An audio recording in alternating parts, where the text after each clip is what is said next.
Yesterday, December 7th, 1941. Today, our fellow citizens, our way of life, A date which will live in infamy. our very freedom came under attack. The United States of America was suddenly and deliberately attacked In a series of deliberate and deadly terrorist acts. by naval and air forces of the Empire of Japan. The victims were in airplanes or in their offices. The attack has caused severe damage to American naval and military forces. Secretaries, businessmen and women, military and federal workers, moms and dads, friends and neighbors. I regret to tell you that very many American lives have been lost. Thousands of lives were suddenly ended by evil, despicable acts of terror. In addition, American ships have been reported torpedoed on the high seas between San Francisco and Honolulu. The pictures of airplanes flying into buildings, fires burning, huge structures collapsing, have filled us with disbelief, terrible sadness, and a quiet, unyielding anger. But always will our whole nation remember the character of the onslaught against us. These acts of mass murder were intended to frighten our nation into chaos and retreat, but they have failed. Terrorist attacks can shake the foundations of our biggest buildings, but they cannot touch the foundation of America. These acts shattered steel, but they cannot dent the steel of American resolve.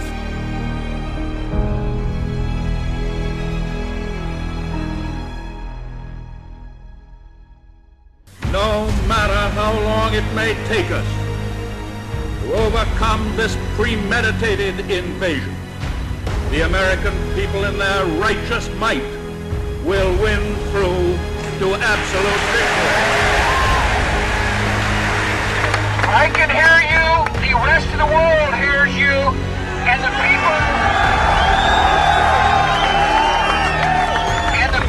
who knock these buildings down will hear all of us soon.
Welcome, ladies and gentlemen. You're watching your Top Intelligence Agencies Review.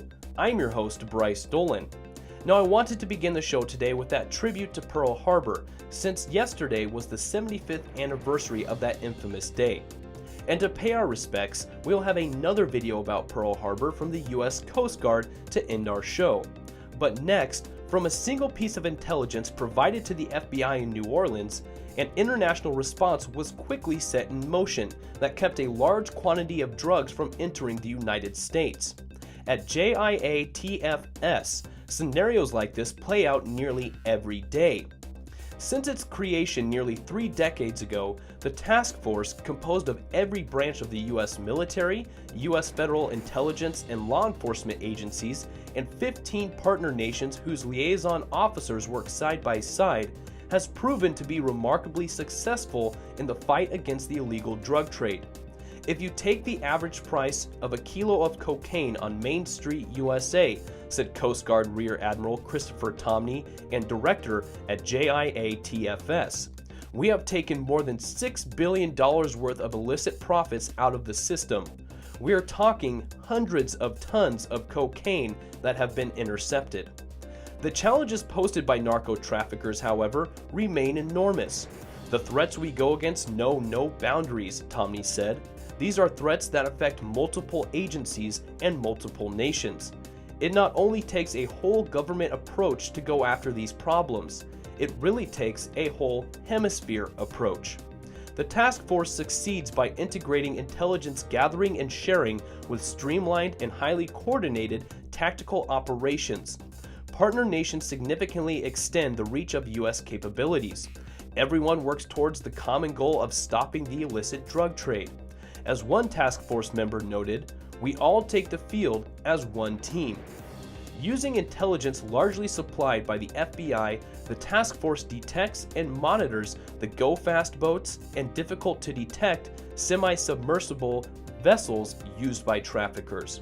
Then, military and law enforcement personnel from the U.S. and partner nations step in to carry out the interdictions and arrests.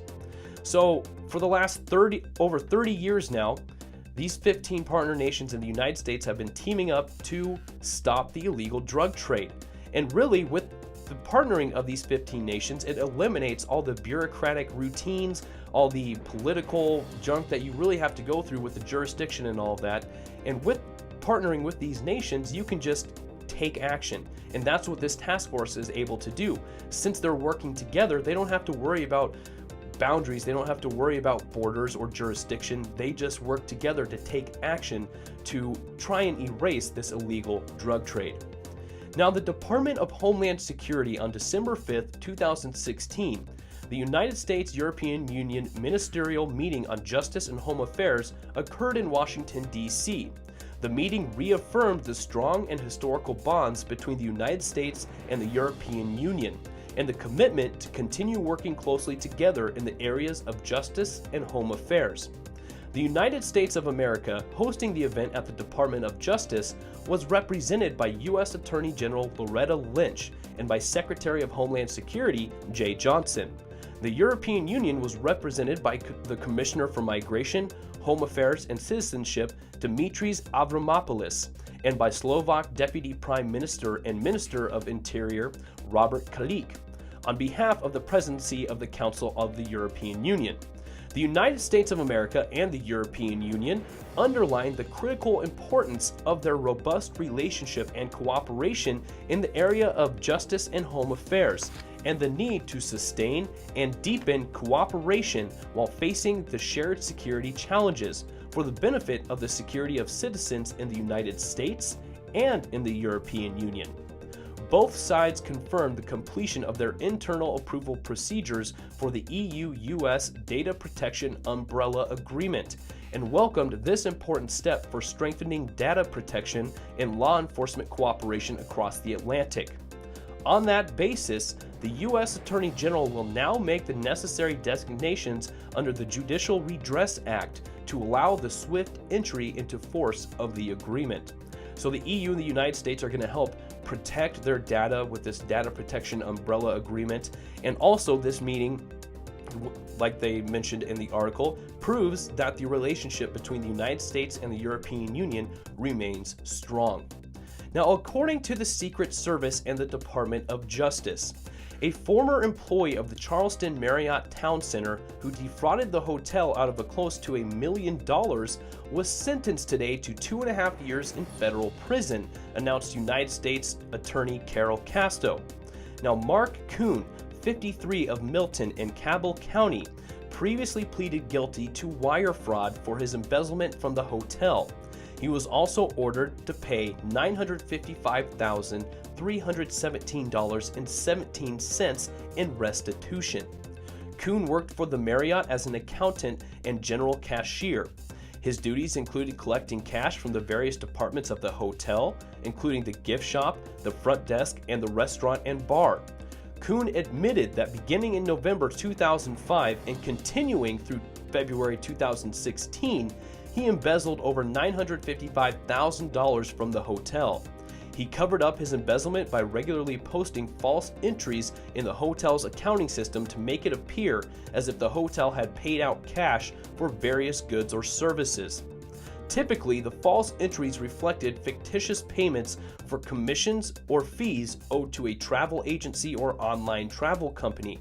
The false entries for any particular day would match the amount of cash that Kuhn had embezzled from the cash receipts for that day. Over the course of his fraudulent scheme, Kuhn used the embezzled funds for personal expenses. He admitted that he took vacations to Hawaii, the Bahamas, Myrtle Beach, and Disney World. He also admitted that he went on a cruise to Cozumel, Mexico.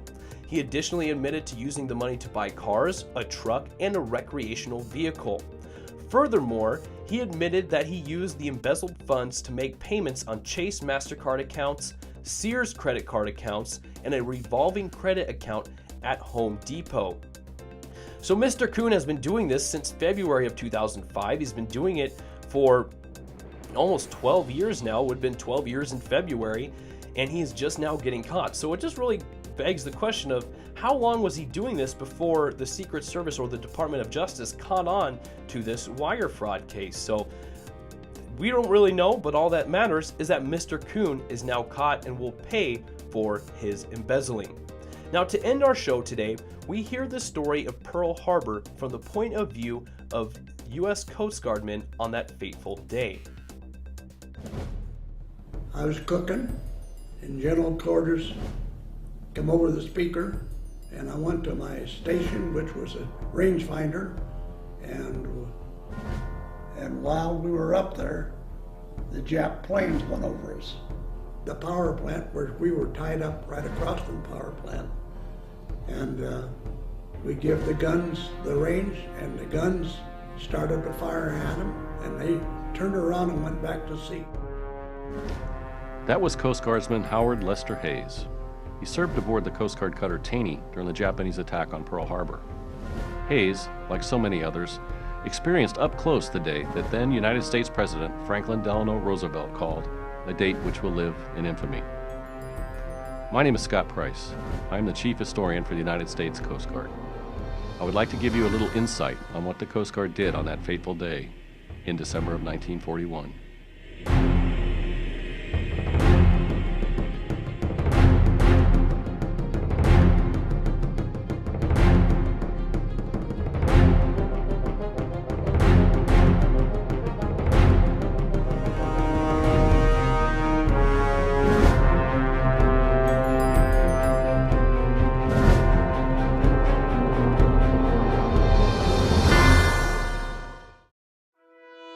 Most know that the Coast Guard cutter Taney took part in the battle on December 7, 1941, during the attacks on Pearl Harbor.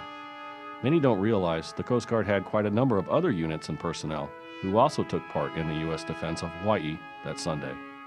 The Lighthouse Service had come under Coast Guard control in 1939, which made all lighthouses actually Coast Guard stations. The lightkeeper of the lighthouse at Barbers Point on that day witnessed an aerial battle when a Val dive bomber was shot down over Oahu, and two of the aircrew bailed out right over his station.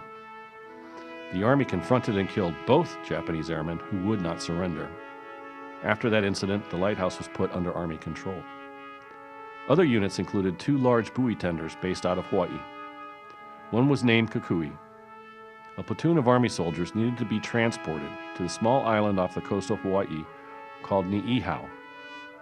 They were searching for a Japanese Zero pilot who crash-landed his aircraft on the island and had taken a small number of island natives prisoners. The Army needed to get that platoon quickly to the island to capture the Japanese pilot.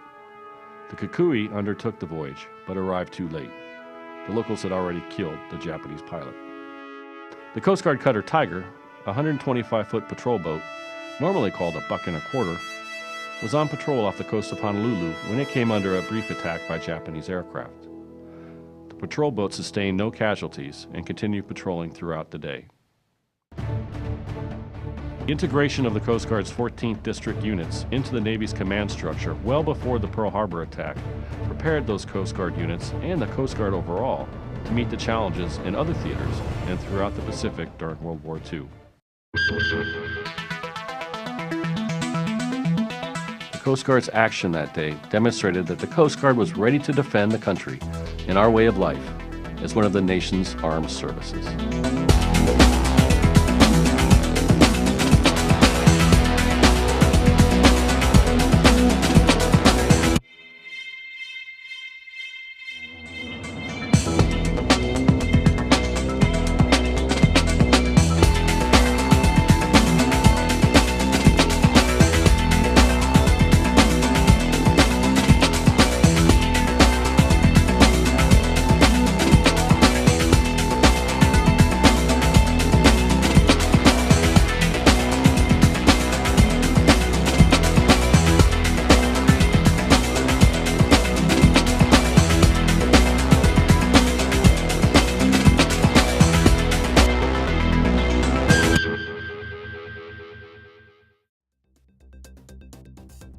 Now, ladies and gentlemen, you can find both of the links to both of these videos and links to the articles below in the description.